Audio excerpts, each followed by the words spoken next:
ई छथि सुजीत कुमार झा जे प्रदेश वन निर्देशनालय जनकपुरक उपसचिव छथि। सुजीत सर, ई किताब देखलाक बाद अपनेके केहन अनुभव भेल? धन्यवाद। युग युग सियाराम। सबसे पहले तो सिया गाम, सबसे पहले तो ये अपने के टॉपिक हमरा बहुत निक लागल।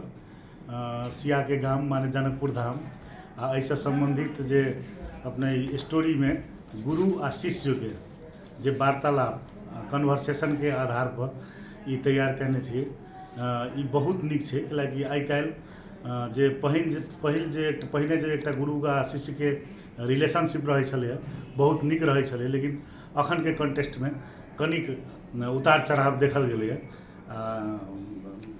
निश्चित रूप में ई किताब पढ़ला के बाद में हमरा बुझाइए कि जे एकटा गुरु आ शिष्य के एकटा संबंध होक चाही। एकटा मतलब गुरुए मात्र नहीं, गुरु के प्रश्न के शिष्य सेहो जवाब दे, आ शिष्य के कोनो क्यूरियोसिटी हो, प्रश्न हो तो ओकर गुरु सेहो जवाब दे।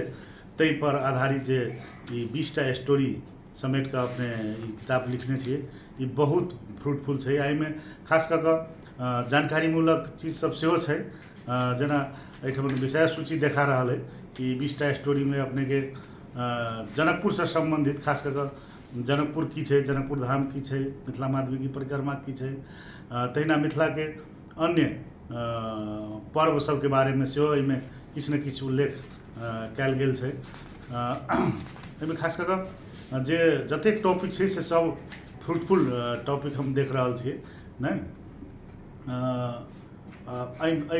किताब पढ़ला के बाद में निश्चित रूप में एकटा धर्म संस्कृति हमरा अहाँ के रीति रिवाज जैसे खास कर मिथिला के रीति रिवाज जे संसारे में सबसे उच्चतम रीति रिवाज संस्कृति के रूप में लेल जाय छै। एहि के बारे में नया पुस्ता सबके सेहो अनुभव हेतै, या पुरान पुस्ता जे बिसरि गेल छलाह तिनको सबके लेल ज्ञानवर्धक है।